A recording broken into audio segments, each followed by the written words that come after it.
As we tackle Operation Desert Storm, all tonight on Larry King Live, 9 Eastern on CNN.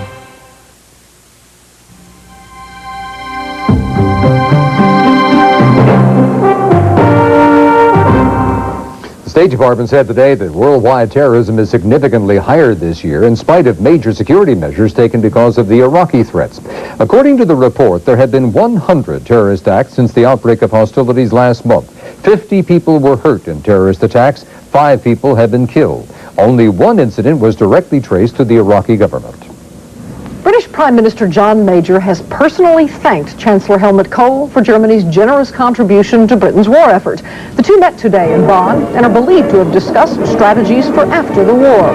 Germany has already contributed $500 million to support British forces. Today, Germany delivered the equivalent of $3.3 million to Israel to help repair damage from Scud missile attacks. Valentine's Day is just around the corner, and U.S. troops in the Gulf are finding out that many back home are keeping them close to their hearts. CNN's Rick Salinger traces the long and arduous route of the all-important letters from home. 3.5 tons of love per week, mail from back home. The Army moves on its stomach. It also moves on its emotions, you know, and people like to hear their letters from home. But getting it to the troops is getting tougher. As the soldiers move towards Kuwait, their desert addresses change. The mailman must find them. Yeah, mail gets up to the front line. What we do is we bundle it up here, put it on the bags, goes on the pallets, and then MAC has to take it from there, Military Air Command, and it's up to them to get it up to the front line. That takes time. The system had been flooded with Christmas cards and presents. They've been cleared out. Now comes the Valentine. I hope and pray that you stay well and come home safely. Take good care of yourself. I send you tons of love from myself and America. So many are coming in, volunteers are helping out with the mail distribution. Delivery is now averaging 14 days from the time it is sent, which means most Valentines mailed now will probably have to fall into the category of better late than never. Many are an expression of gratitude. Their Valentine this year is not just their boyfriend or girlfriend, husband or wife, but any serviceman or woman. I've never been so proud of anyone in my family than I am of every one of you over in the Persian Gulf. I love you all. Hope you are in your own bed soon and home with your families. It's nice, you know. You think of all the people back in the States, you know, and the support that we're getting over here. It's amazing. But that support doesn't always make it to its intended destination. The military says complaints are few, and each one is investigated. Packages take the longest to deliver. A ban on sending packages to U.S. troops has been lifted, but first-class letters, including Valentines, are preferred. Through gunfire, sand, and war, the mail must go through. Rick Salinger, CNN, Riyadh, Saudi Arabia. And we're going to have an update from the Pentagon when our coverage continues.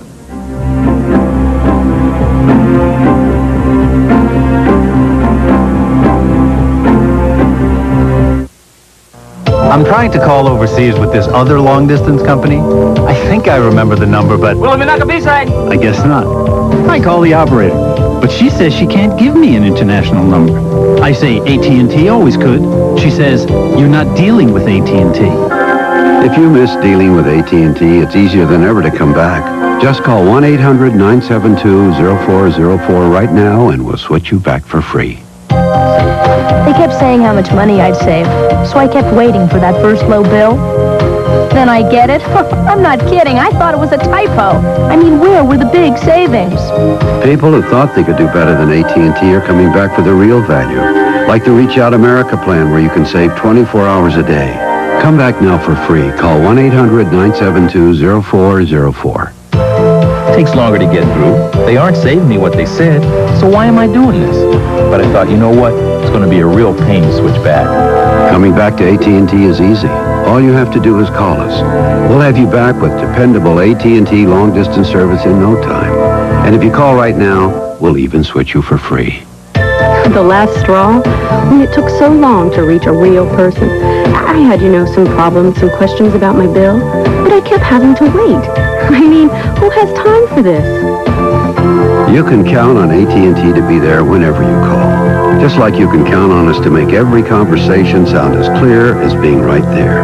Don't wait to get back the service you deserve. Call now. You gotta read the fine print. Where's the big savings? You gotta follow their rules. I couldn't believe it. Why am I doing this? I don't get it. They gotta be kidding. Big savings, huh? You're not dealing with AT&T. Oh, I am now. 1-800-972-0404 for dependable, crystal clear AT&T long-distance service. It's easy. And if you call right now, we'll switch you for free. You couldn't pick a better time to come back.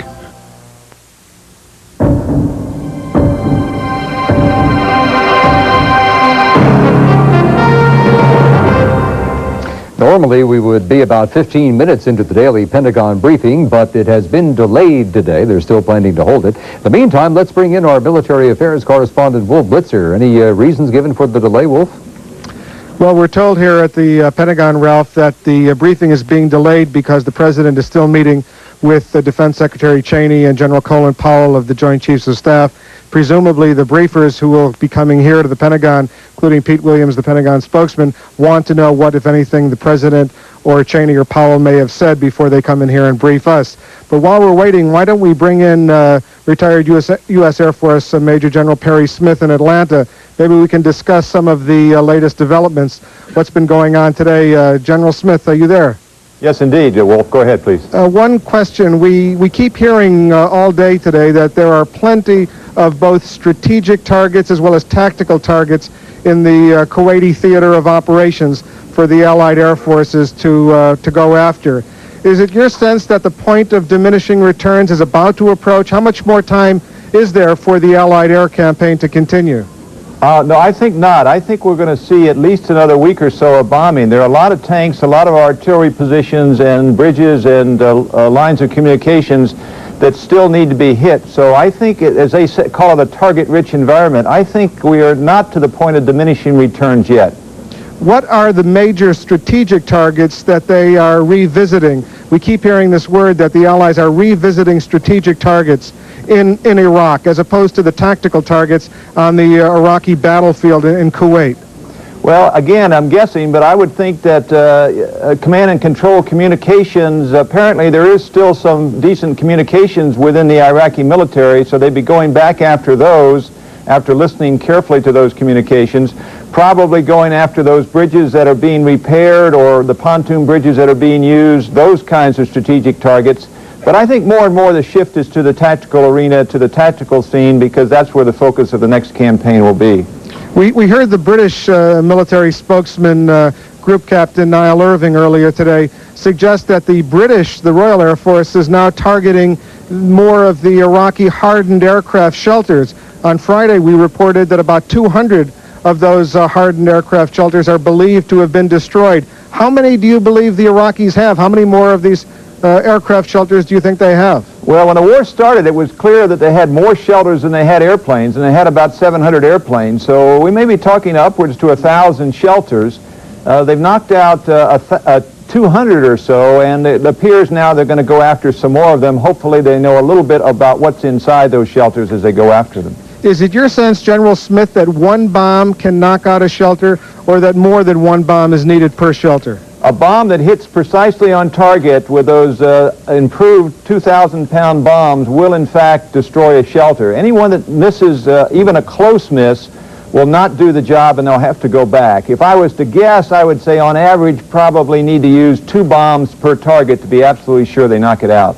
And is there any definitive way of knowing whether there is an aircraft inside those shelters, that when the concrete goes down, that it in fact has destroyed a MiG-29 or an F-1 Mirage? As far as I know, there is no definitive way. If there is a explosion from inside that bunker which comes out the front, that would indicate that there was either an airplane in there or lots of munitions. So you can tell a little bit if you get secondary explosions, but it's a little bit of a shell game, and that's an advantage the Iraqis have. Now, we're also being told here at the Pentagon, General Smith, that this continued air war is having a very dramatic psychological effect on the Iraqi troops, this nonstop, around-the-clock bombing. Do you believe that this will weaken the Iraqi military capability if, in fact, a ground war does develop?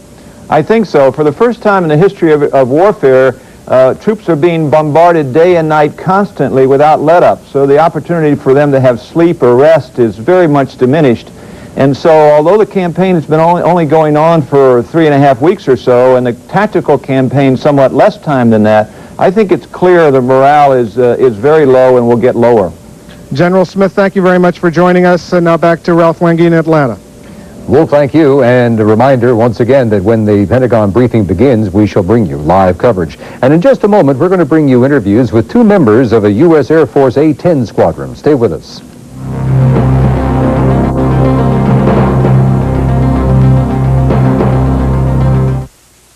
Do yourself proud, make you look beautiful, do it for yourself with Minwax and Wood. Get beautiful color with Minwax Wood Finish and lasting protection with Minwax Polyurethane. So do yourself proud with Minwax and Wood. Most do-it-yourself books tell you how to start projects. The Minwax Tips booklet tells you how to finish them, refinish them, spot repair them, and take care of them easily.